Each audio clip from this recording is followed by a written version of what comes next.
तो बहुत सारे प्रश्न आपके हमें मिले हैं। ओके, हेडफोन्स ओके या बहुत सारे प्रश्न आपके मिले हैं।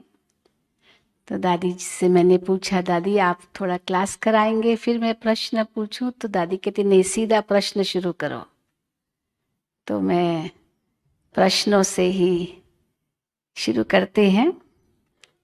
दादी, ये प्रश्न किसी ने पूछा है कि दादी आप बाबा को याद करते हैं और आप बाबा से सूक्ष्म वतन में भी मिलते हैं, तो बाबा की याद और बाबा से सूक्ष्म वतन में मिलना, इसमें कुछ अंतर है या क्या है? यानी क्या अंतर है? ये पहला प्रश्न है। बाबा से मिलने वतन में और याद में फर्क है। क्यों? वतन में जब हम मिलते हैं तो बाबा के वरदान ट्रांस द्वारा मिलन होता है, या बाबा हमको संदेश देता है सभी के प्रति। तो ट्रांस के वरदान द्वारा सब मिलना, सेवा सब उसमें होता है।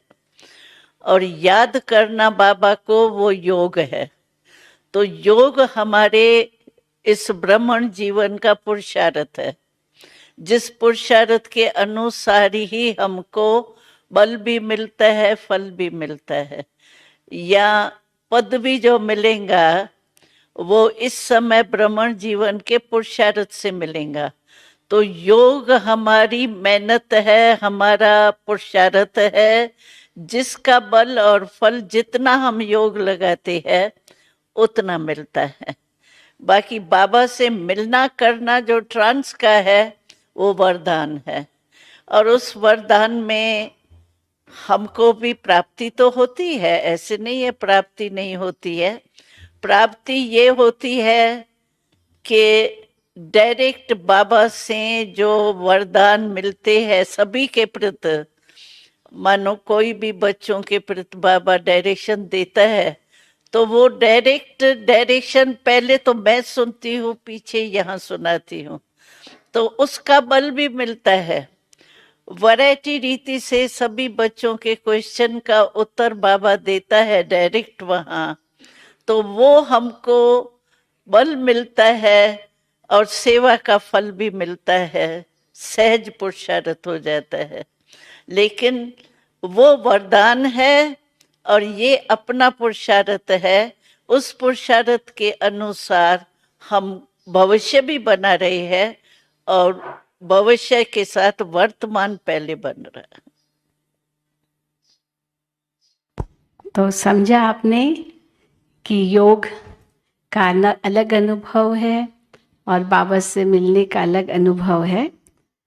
दादी, किसी ने पूछा है कि बाप दादा आपके तन में आते हैं तो आपको उस समय क्या फीलिंग होती है?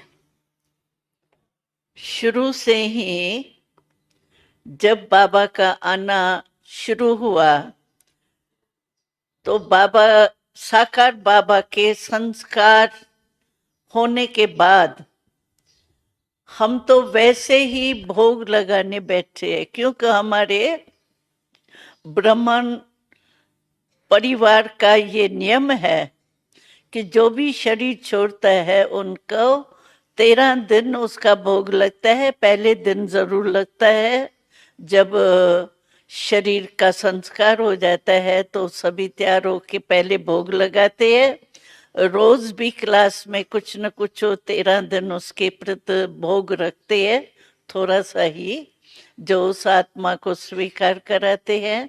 तो बाबा के संस्कार के बाद हम भोग लगाने के लिए बैठी थी, लेकिन बाबा को आना है ये मुझे भी पता नहीं था, और बाबा का पाठ चलना है ये भी पता नहीं था। जैसे क्वेश्चन सभी के थे, क्योंकि अचानक बाबा का हुआ था तो सबके मन में ये क्वेश्चन थे। तो बाबा अव्यक्त हो गया तो सेंटर कैसे चलेंगे, मुरली कैसे मिलेंगी और डायरेक्शन कौन देगा, ये सब के क्वेश्चन थे। हमारे भी क्वेश्चन थे, लेकिन जब भोग लगाने बैठे थे तो अचानक उसी दिन बाबा आया था। ये जो पाठ हमारा शुरू हुआ, उसी दिन बाबा अचानक आया था, और उसी दिन ही मैं समझती हूँ सारे क्वेश्चंस का उत्तर दिया था। तो सभी के मन में जो दुविधाएं थी ना, क्या होगा क्या होगा कैसे होगा, तो वो बाबा ने सभी उत्तर देने थे, क्योंकि बच्चों के क्वेश्चन चलेंगे तो थे तो ऐसे ही ना, क्या क्यों, इसीलिए बाबा ने फौरन ही स्टॉप करने के लिए आए थे। तो पहले दिन से हमें ये अनुभव है कि जितना समय बाबा हमारे बॉडी में, शरीर में आते हैं, यूज करते हैं हमारी बॉडी, उतना समय मेरे को कुछ पता नहीं होता है। आत्मा तो मेरी यहाँ ही होती है शरीर में, क्योंकि आत्मा अगर 4-4 घंटा निकल जाए तो प्रवेश होना मुश्किल है।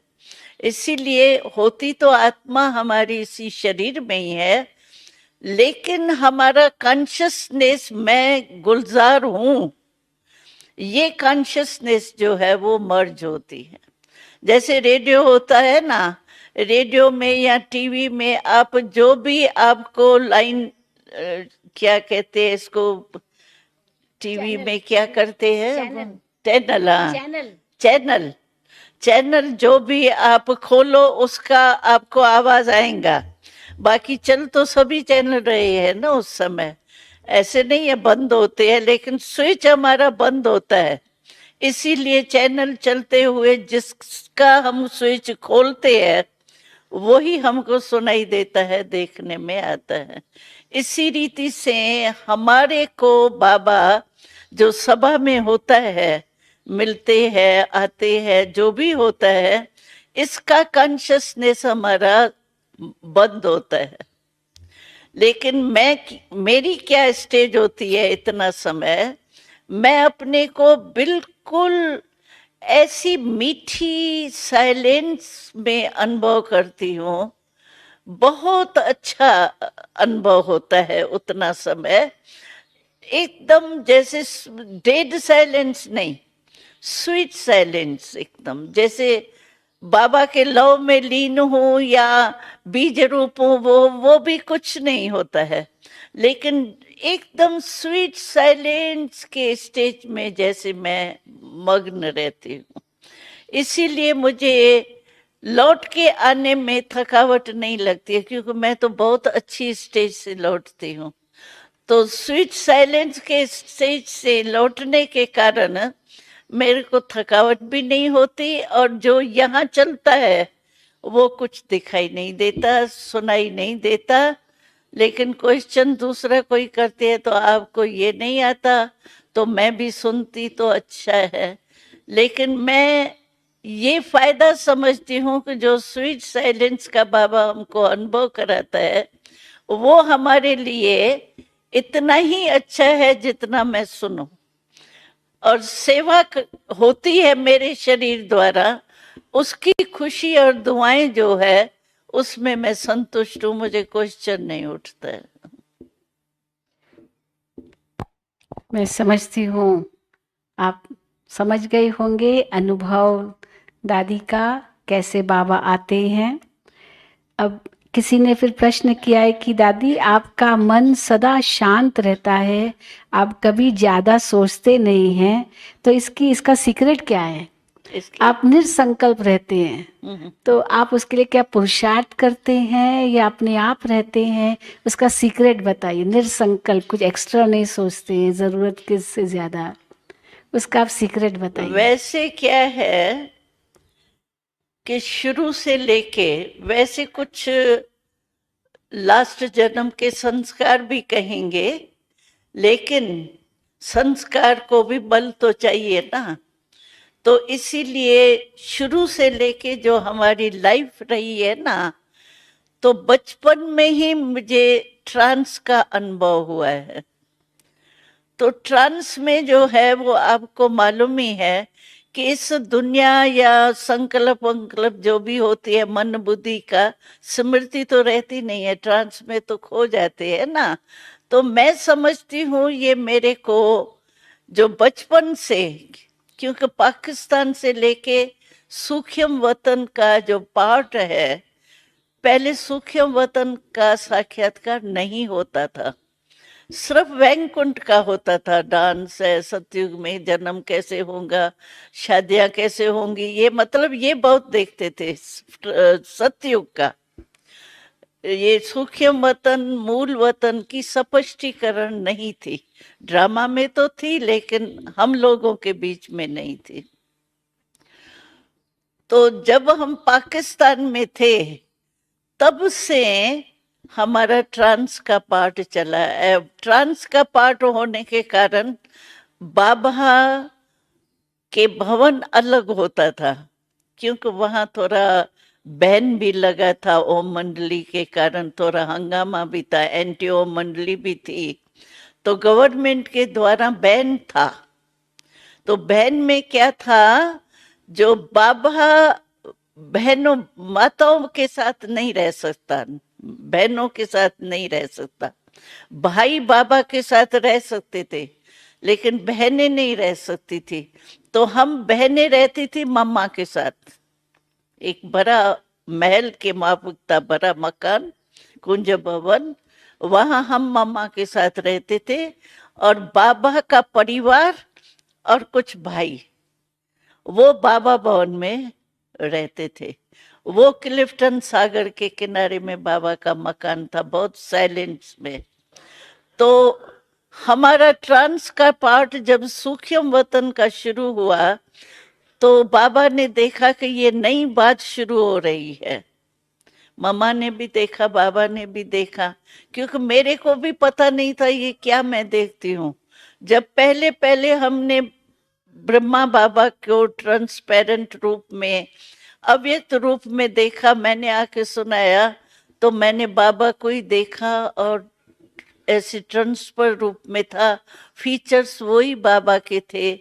तो बाबा ने कहा मैं तो बैठा हूं यहाँ, फिर इसने क्या देखा, ऐसा क्या, मेरे को वहां क्यों देखा, मैं तो यहाँ बैठा हूँ, मम्मा आप समझो इसको क्या है।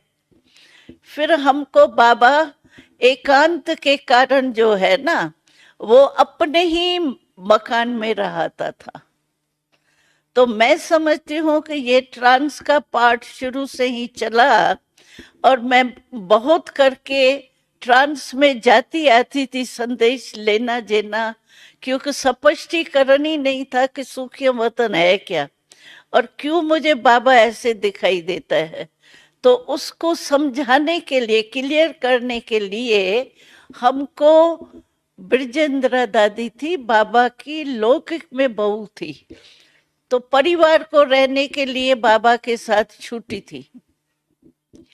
तो ब्रजेंद्रा दादी को बाबा क्वेश्चन देते थे, वो हमको क्वेश्चन देती थी, फिर मैं पूछती थी ट्रांस में ये क्या है, इसको क्लियर करें। उसके कारण मैं समझती हूँ कि मैं शांत में बहुत रही हूँ, अभ्यास ये हुआ है बहुत काल का, इसीलिए हमारी नेचर हो गई। तो प्रश्न का उत्तर मिल गया कि कैसे आपका ये सीक्रेट क्या है जो मन आपका शांत रहता है। फिर दादी किसी ने पूछा है कि ब्रह्मा बाबा के अव्यक्त होने के कितने समय के बाद ये निश्चित किया गया कि आप बाबा के रथ बनेंगे। वो जब पहले बाबा आया ना, पहले तो क्वेश्चन के उत्तर ही दिए हैं मेरे ध्यान में अभी भी। वो मुरली जो आप पढ़ेंगे तो उसमें पहले तो वारी जब आया बाबा, तो सबको खुश करने के लिए कोई न कोई ऐसी बात बाबा ने कही, जैसे दादियां हैं या जो मुख्य भाई, उनको ऐसी बात कही जिससे उनको भास ना आवे कि बाबा आया हुआ है। समझो साकार में जो बाबा ने उनको कुछ कहा होगा ना, तो पहले ही मिलने में बाबा ने उन्हों को ऐसी कोई बातें बताई, कही, समझो मुलाकात करता है तो जो बाबा उनको विशेष वो टाइटल दे के बोलता है, उसी ही रूप से बाबा ने उन्हों से मुलाकात की। तो सभी के अंदर ये वायुमंडल हो गया, बाबा आया, बाबा आया, बाबा आया। नहीं तो नई बात थी ना, बाबा कहाँ से आएगा, चला गया। तो इसीलिए बाबा ने पहले मुरली में तो क्वेश्चंस के उत्तर दिए हैं, लेकिन डायरेक्शन दिया था। तो ये बाबा मिलता रहेगा, बाबा आता रहेगा। और बाबा फिर दूसरे तीसरे वारी भी आया, तो उसमें बाबा ने दादी और दीदी को मुकर्रर किया, निश्चित किया सभी सभा के आगे। तो ये आप के निमित्त बनेंगी। और संदेशी का पाठ जो है वो एक ही रथ द्वारा चलेगा। बाबा ने अनाउंस किया था, बस 1-2 मुरली के बाद ही किया था। तो 1-2 मुरली के बाद फिर किसने, दादी जी ने डिसाइड किया कि आप ही रथ रहेंगे? बाबा ने कहा ना, तो एक ही रथ द्वारा हो। तो दादी दीदी से पूछा होगा, भाई आप को यही राय पसंद है? तो उन्होंने कहा एक ही हो तो ठीक है। तो बस वो चल पड़ा। तो उसी अनुसार से बाप दादा का रथ गुलजार दादी का मुकर्रर किया गया। किसी ने दादी प्रश्न किया है कि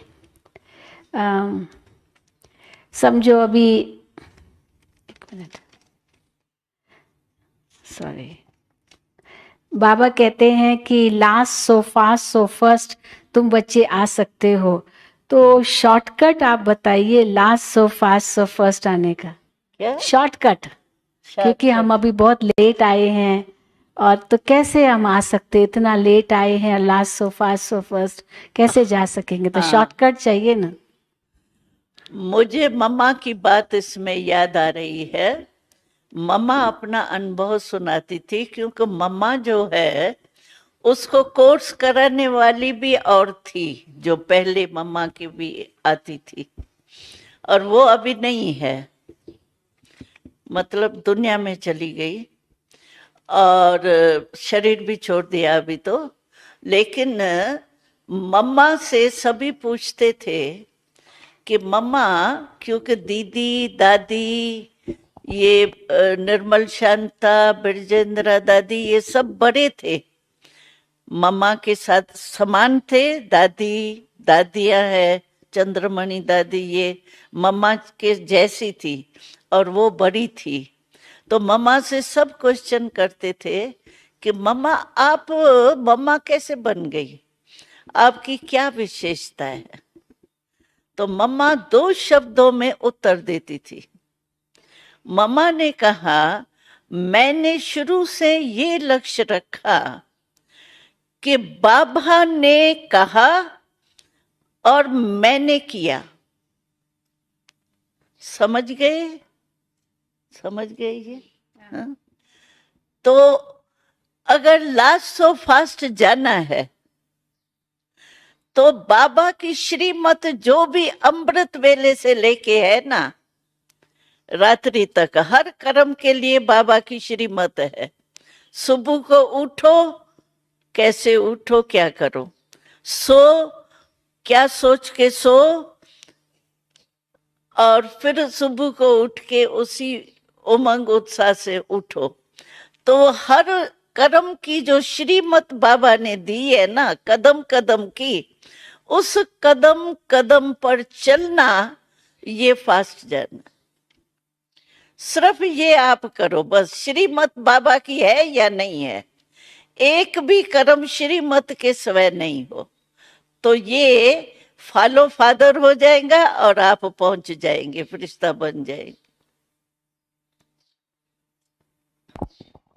फिर किसी ने पूछा है कि बाबा कहते हैं कंबाइंड फॉर्म में रहो, तो कंबाइंड फॉर्म में का मतलब क्या है? जैसे हम बाबा में मर्ज्ड हैं और बाबा कार्य कर रहा है, या बाबा की शक्ति हमारे द्वारा कार्य कर रही है? कंबाइंड फॉर्म का आप सही रूप बताएं।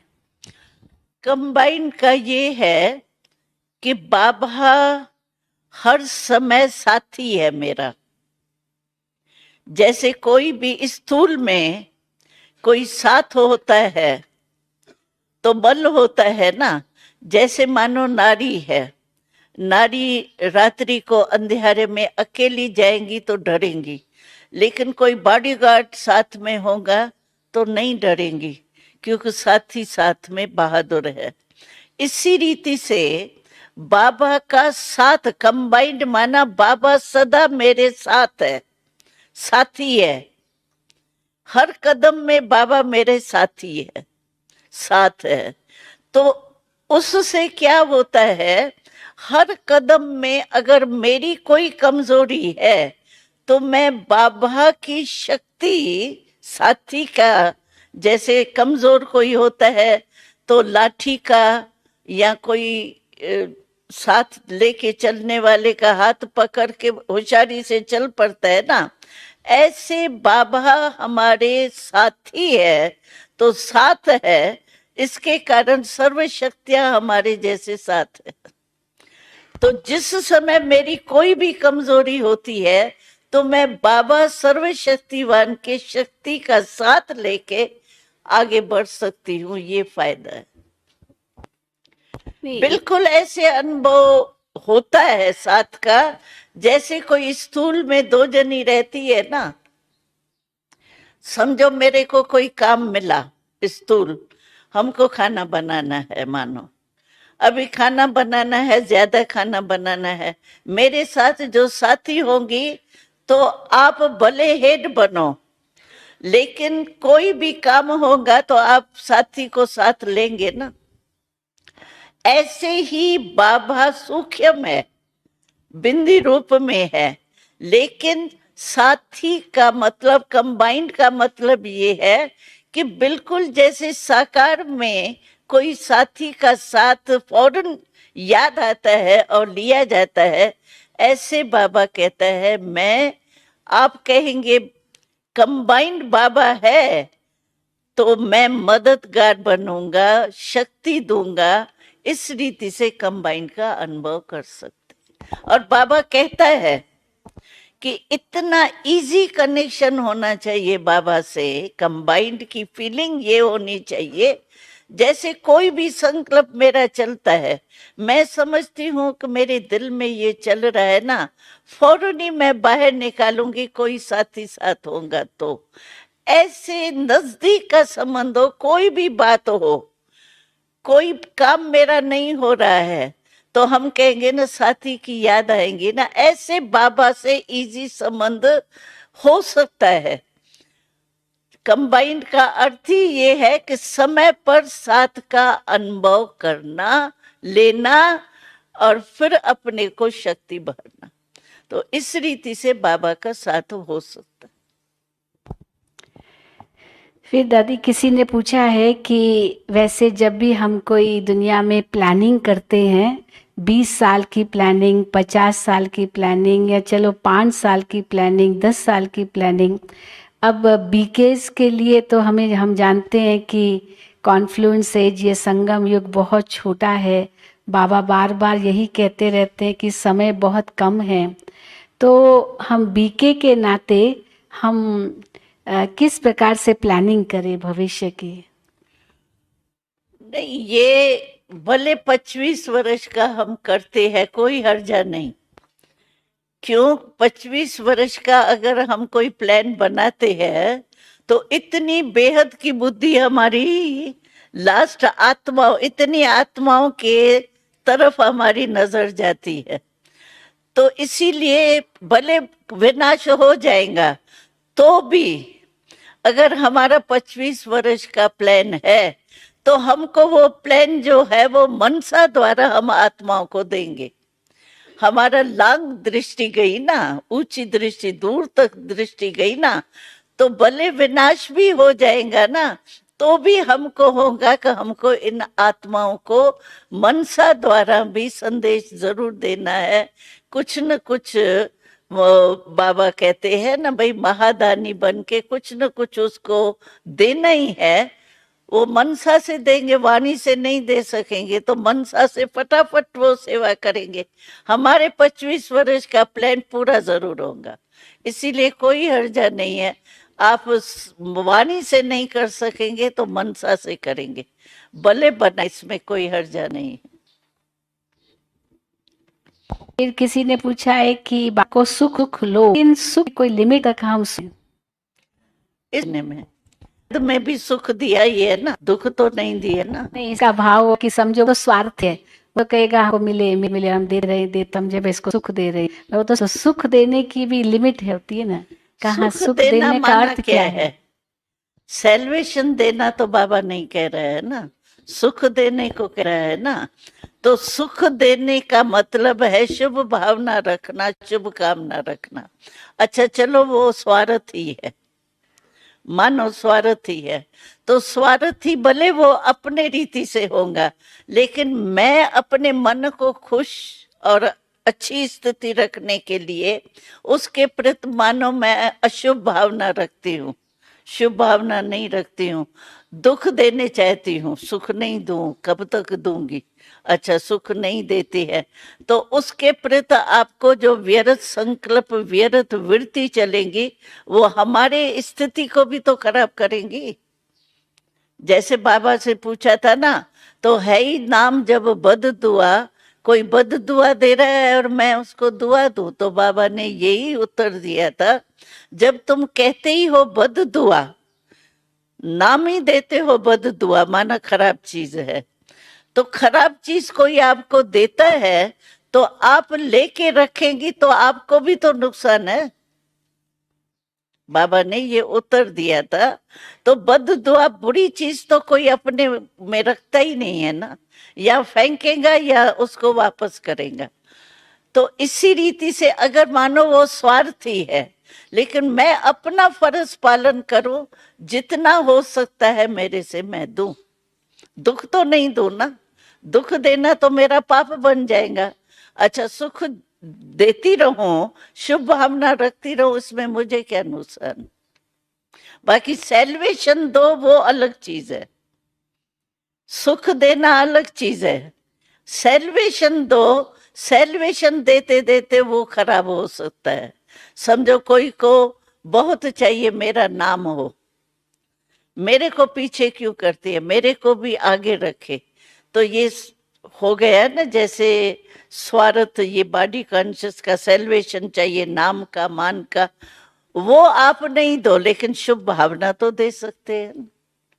शुभ भावना देने के लिए बाबा कहता है कि आप शुभ भावना द्वारा सुख दो, दुख नहीं दो।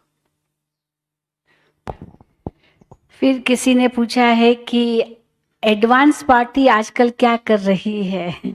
मम्मा कहाँ है, मनोहर सॉरी मनमोहिनी दीदी कहाँ है, और एडवांस पार्टी की आत्माओं की मानसिक स्थिति कैसी है?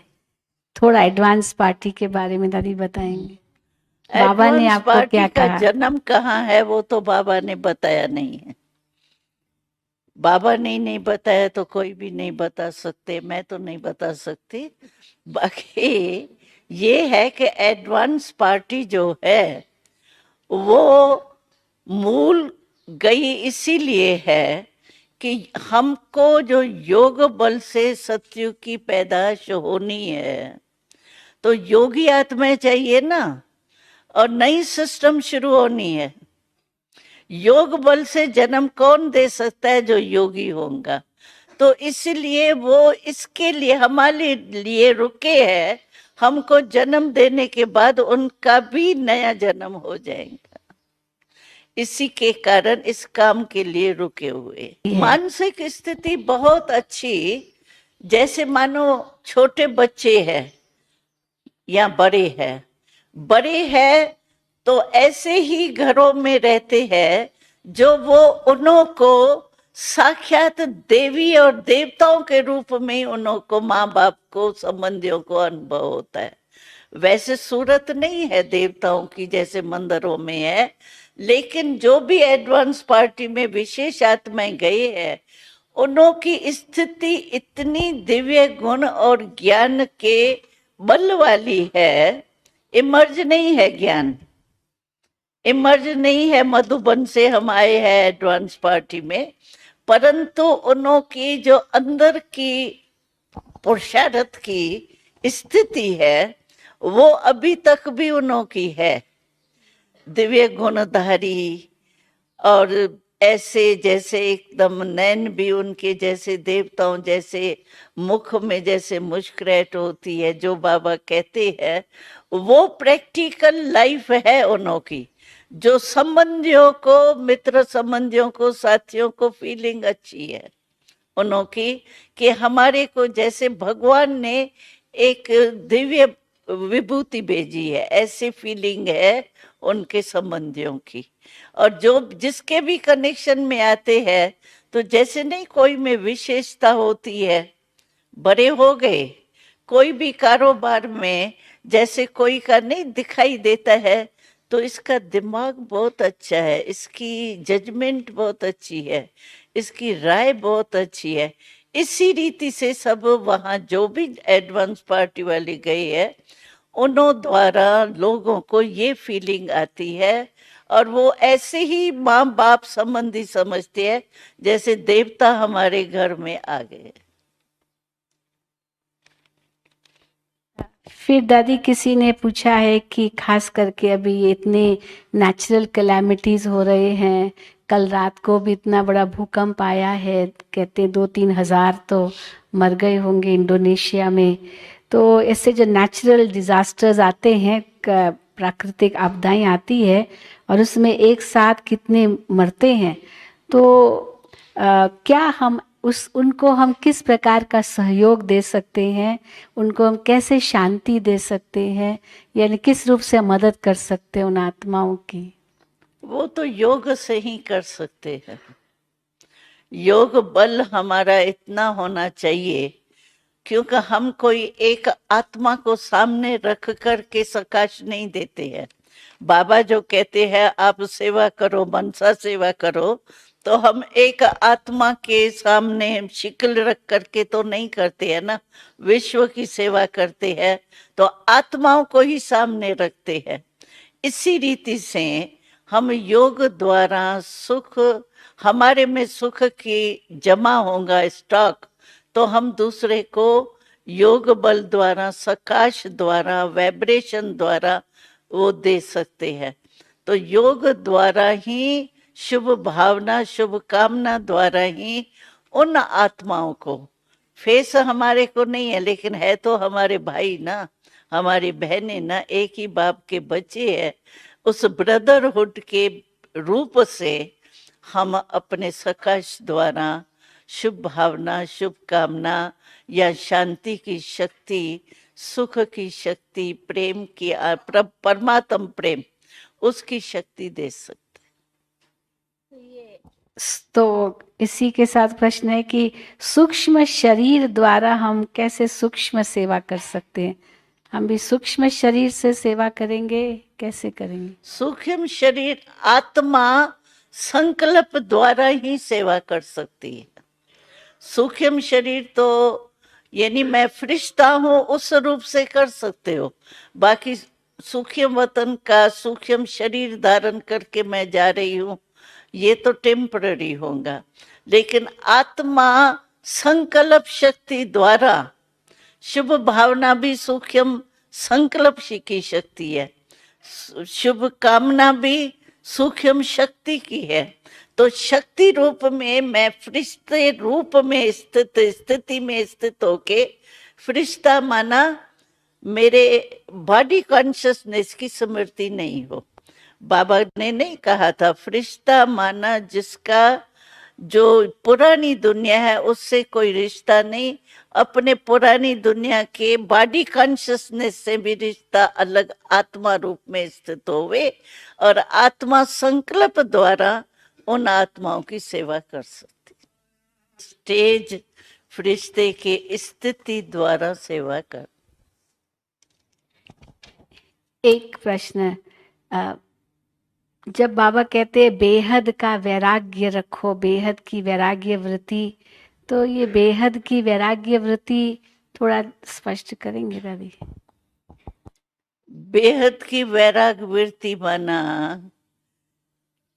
किसी के तरफ, आत्मा के तरफ, पदार्थ के तरफ अटैचमेंट नहीं हो, आसक्ति नहीं हो। एकदम जैसे यूज भी करते हैं, जैसे दवाई जरूरी समझ करके यूज करती है, दवाई में कभी लगाव नहीं लगेगा, मजबूरी से जरूरी समझ के, आवश्यक समझ करके लेते हैं। तो ऐसे ही कोई भी पदार्थ या कोई भी आत्मा का संबंध उस आकर्षण से, लगाव के आकर्षण से हमारे पास नहीं हो, न आत्मा न पदार्थ, न कोई संस्कार। कोई संस्कार से भी समझो हमारी नेचर है, हम कह देते हैं मैं चाहती नहीं हूं लेकिन मेरी नेचर आप ही काम कर लेती है, क्या करूं। लेकिन नेचर है तो पुरानी ना, और पुरानी नेचर जब हम कहते हैं हम मरजीवा बन गए, ब्राह्मण बन गए, तो शूद्रपन के संस्कार भी तो मर गए, या संस्कार बच गए और मैं ब्राह्मण शूद्र से ब्राह्मण बन गई? तो संस्कार भी तो मर गए ना पुराने।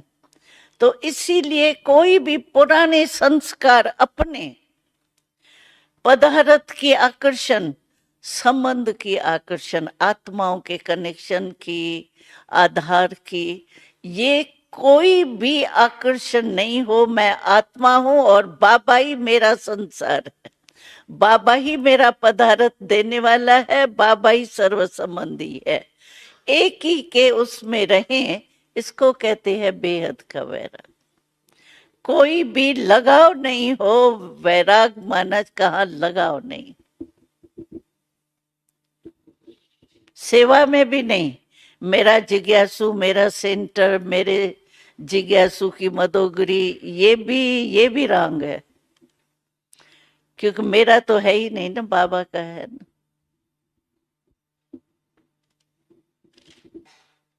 दो तीन ने अमृत वेले के बारे में प्रश्न पूछा है कि दादी आप अमृत वेले में क्या अनुभव करते हैं? क्या हमें भी ज्ञान का मनन करना चाहिए, या उस समय हमको केवल मनसा दान करना चाहिए, या केवल बाबा मनसा यो दान, मनसा दान करना है, या बाबा से बातें करनी है, या ज्ञान का मनन करना है?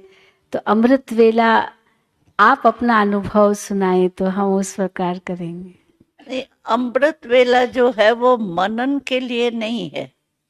अगर हमारा कोई व्यर्थ संकल्प चलता है, मानो कोई अगले जन्म का कुछ किया हुआ होता है, कोई समस्या आई हुई होती है, या कोई ऐसी बात हमारे से हो जाती है जो सोने के बाद भी वो आत्मा में समाया हुआ होता है, तो कभी व्यर्थ संकल्प आ जाते हैं, या सेवा के संकल्प ज्यादा चलते हैं, ऐसा किया था, ये क्यों नहीं हुआ, सफलता नहीं हुई, क्या है, कैसा है।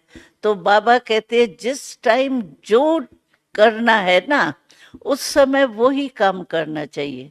समझो सेवा उस समय नहीं जरूरी है, या व्यर्थ संकल्प उस समय करेंगे तो सारा टाइम भी वेस्ट उसमें चला जाएगा।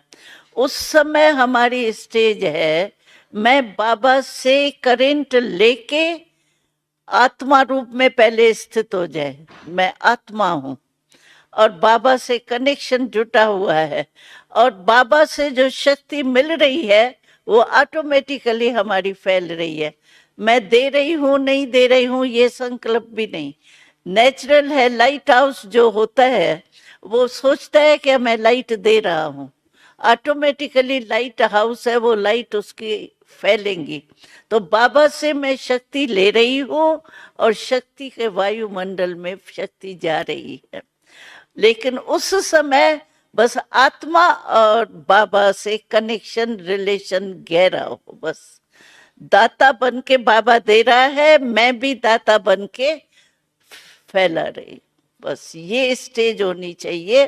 बाकी अगर मानो कोई आपका व्यर्थ संकल्प चलता है, उसको मिटाने के लिए आप मनन जरूर करो, क्योंकि व्यर्थ संकल्प इतना फास्ट होता है जो ब्रेक नहीं आती है जल्दी, और संकल्प को मिटाने के लिए संकल्प ही चाहिए।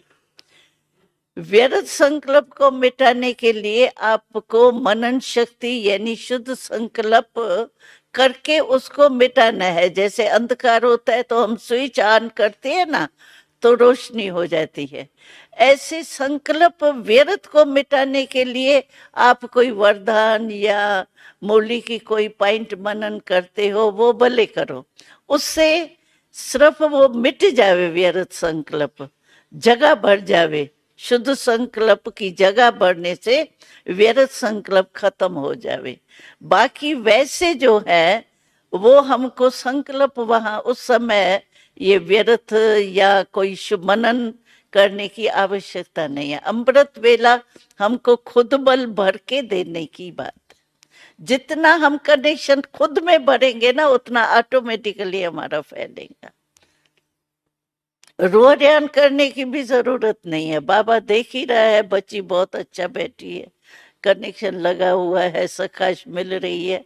रोहरियान करने की व्यर्थ संकल्प है या स्थिति टिकती नहीं है, उसके लिए ये दूसरा साधन है, रोहरियान मनन। ये सेकंड स्टेज है।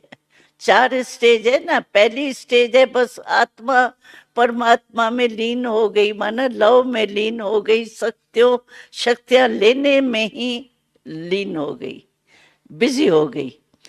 लेकिन अगर वो नहीं स्टेज बनती है हमारी, तो सेकंड स्टेज है, फिर रोहरियान है, मनन है, ये सब सेकंड थर्ड स्टेज है। फर्स्ट स्टेज वो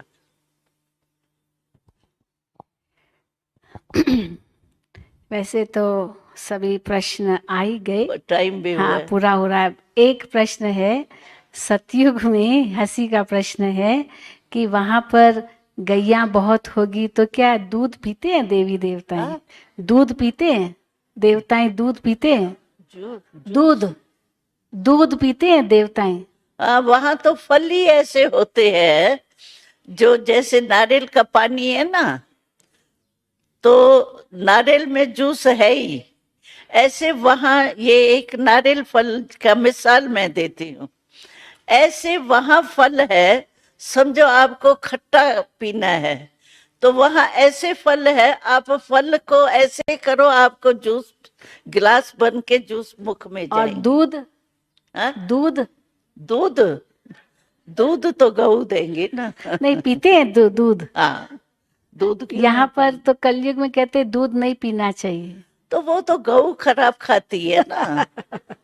गऊ जो है दूध देने वाली, वो ही पता नहीं क्या कचरा खाती रहती है ना, इसलिए उसमें वो जर्म्स हो जाते हैं, इसीलिए मना करते हैं।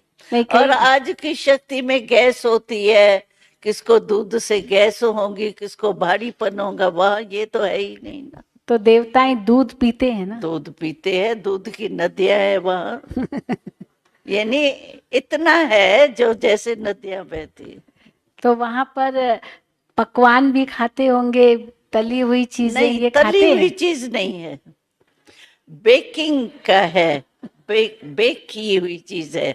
और वहां सोलर सिस्टम है, ये नहीं है लाइट, ये क्या आग को जलाने तो की भोजन जरूरत पकाते नहीं है। हैं वहां? बेक सोलर बेक करते बेक हैं, करते हैं। बेक अच्छा, कर, घी बेक तेल की नहीं हुई यूज चीजें करेंगे? हैं। घी तेल नहीं यूज करेंगे? नहीं, घी तेल नहीं है, बटर बेक तो होगा की ना, हुई बटर? चीज है। और मक्खन, दूध, ये चीज यूज होता मक्खन, है। दूध, घी तो होगा ना? हाँ, घी हाँ, तो तो लेकिन बनाते तो होंगे भोजन। लेकिन वहां ये चिकना बिकनापन इतना है नहीं। बेक किया हुआ और सोलर सिस्टम है। तो सब कुछ पौष्टिक, सब कुछ नरिशिंग हाँ। भोजन, बहुत स्वादिष्ट भी तो होगा, बनेगा। वो तो सतोगुणी प्रकृति होंगी ना, पृथ्वी भी सत्तो प्रधान होंगी, तो उससे फल फूल जो भी निकलेगा अनाज, वो क्या होगा, नेचुरल होगा ना, 1 नंबर होगा, 1। पहले जन्म में बाबा ने कहा था लक्ष्य रखो, अगर कोटों में कोई बनना है तो 1 1 1 1 होना चाहिए। 1 जन्म, 1 डेट, 1 संवत, और फिर प्रकृति भी सतो प्रधान 1 नंबर, सब 1 1 होना चाहिए। चलो 1 1 1 1, ओके, हाँ। Thank you, thank you.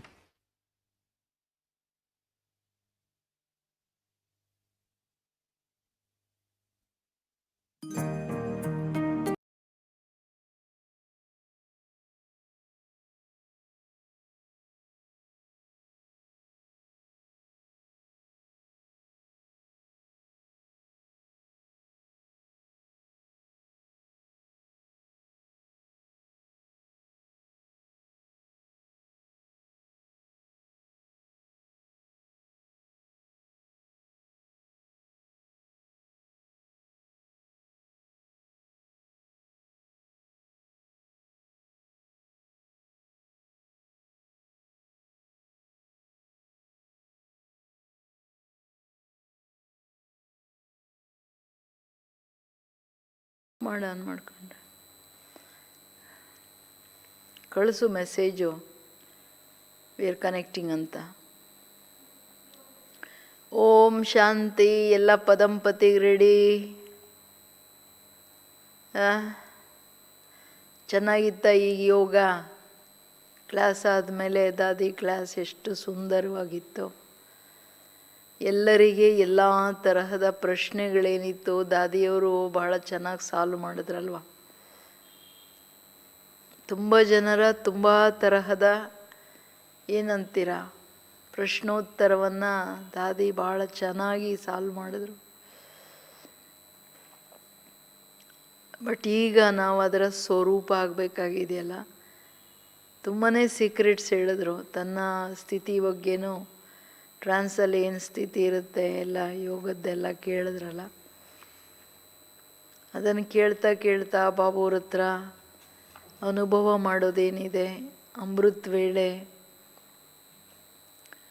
ವಿಶೇಷವಾಗಿ ಲಗನ್ನಲ್ಲಿ ಮಗ್ನರಾಗಬೇಕು. ಆ ಟೈಮಲ್ಲಿ ಮನನ ಚಿಂತನೆ ರೂರು ಅನ್ನೋದು 2nd 3rd ಸ್ಟೇಜ್ ಆಗಿಬಿಡುತ್ತೆ.